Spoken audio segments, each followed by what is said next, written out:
But what we need to do now, my friends, is knock it up a notch while we go through the massive May 20th news purge, Fall Hard, of course named for our opening track from the Shout Out Louds. We're going to run down an ugly list of headlines. Brace yourself. One bit of 9/11 updates by way of Russia Today, that, of course, over the last several months now, we've noted that Russia Today being an amazing outlet for formerly fringe conspiracy theorists.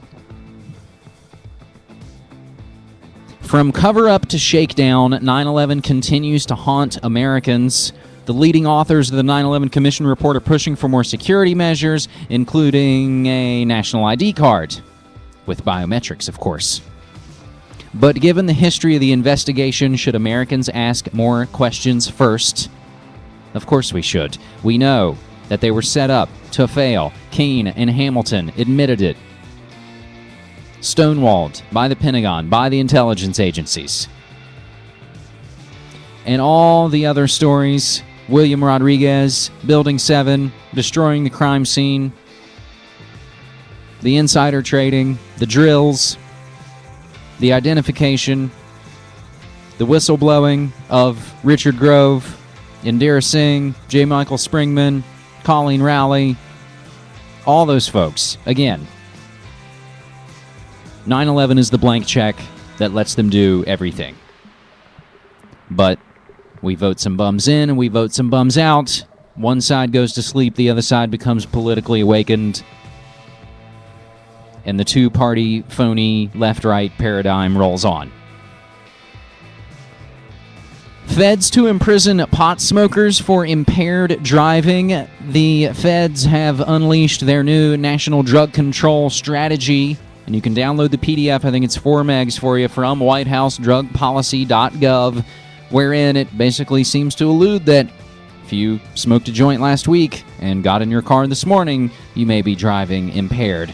Again, this all coming from the administration, from the federal level, who said they were gonna lay off on the marijuana busts.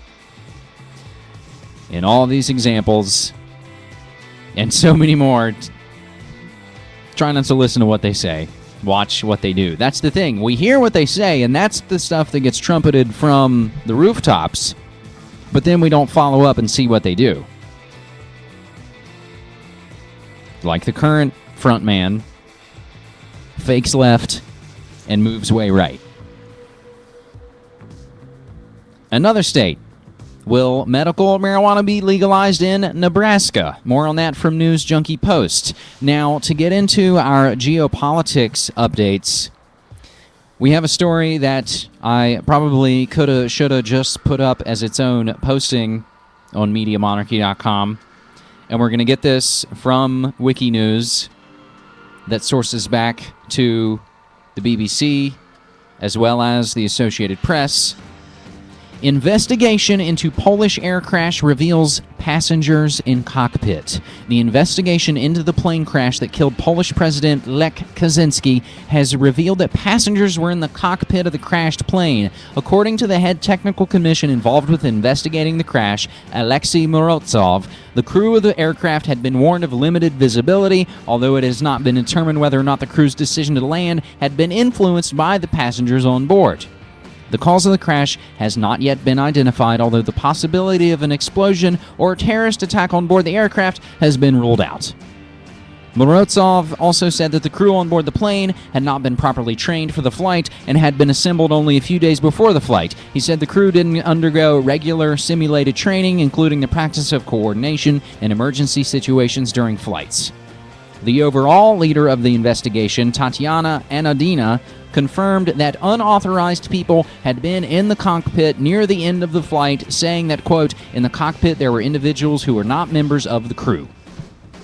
One person had been identified, although their name has not yet been released. Anadina said that the voice of one of them has been identified exactly. The voice of the other or the others will require additional information from the Polish side.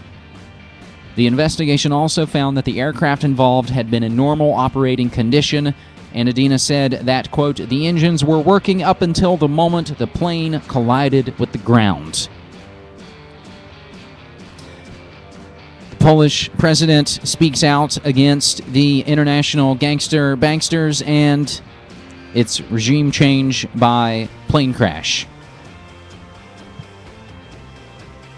Was it Niall Ferguson as well, who almost died in a plane crash? What this reminds me of is, and again, hopefully we're going to find more out about this. Hopefully these names are going to leak out. This brings to mind the documentary, The Assassination of JFK Jr. by John Hankey, that goes into the possible, probable likelihood of a rogue agent placed within the cockpit.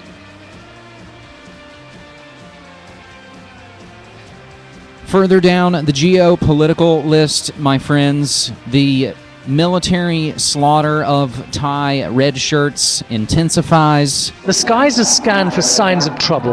The red shirts are wary of the government helicopters circling overhead, and the tower blocks could be hiding army snipers.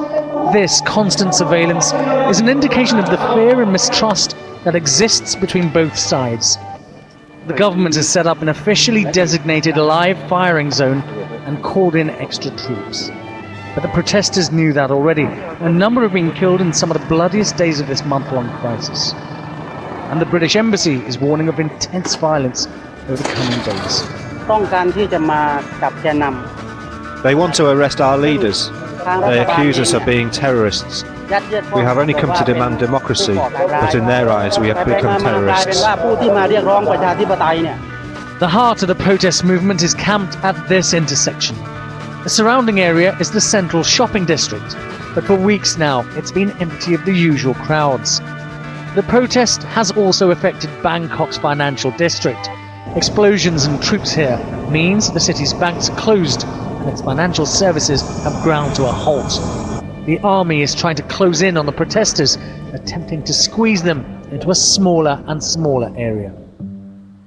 So essentially all around the world we can see that the oligarchs and their enforcement armies, in the guise of national militaries, all around the world cracking down on people. Again, is this some kind of building in-game? Is this all a powder keg? Are they all trying to let us believe that 2012 is the ultimate goal of a lot of this? Or the apex, that's the point, that we're only going to escalate till then? I think they'd like for us to believe that. As again, the overall agenda of all these things, order out of chaos. They create the chaos so that we'll beg for the order that they're just waiting to provide us because they've already written it down. They just need the political capital and to wave the bloody shirt to make it happen. Another note on the Thai military slaughter from Copycat Effect. The Thai Braveheart Sedong assassinated at Triple Overpass. And again, this was one of the leaders of the Red Shirts assassinated. Originally reported he was just wounded, shot in the head, assassinated. Twilight language, Copycat Effect going into location, location, location. Blowing down the rest of the geopolitical updates, Greece may take legal steps against U.S. for bank crisis. More on that from Bloomberg. And from The Telegraph, Gerald Warner writing that the EU is as doomed as its currency. Let's all get out from under this collapsing monstrosity. And I think that's what folks all around the world are saying, under their own collective monstrosities.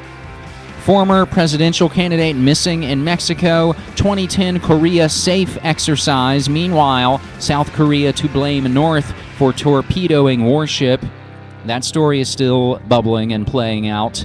U.S. persuades Security Council to impose new Iran sanctions. Israel plays war game, assuming Iran has nuclear bomb. And lastly, by way of Dot Connector UK, and coming from Russia today, it's Finkelstein on Chomsky and Israel. Over the weekend, linguist, academic, and activist Noam Chomsky was barred from entering Israel. Now, Chomsky is Jewish himself and even spent time in the 1950s living on a kibbutz in Israel.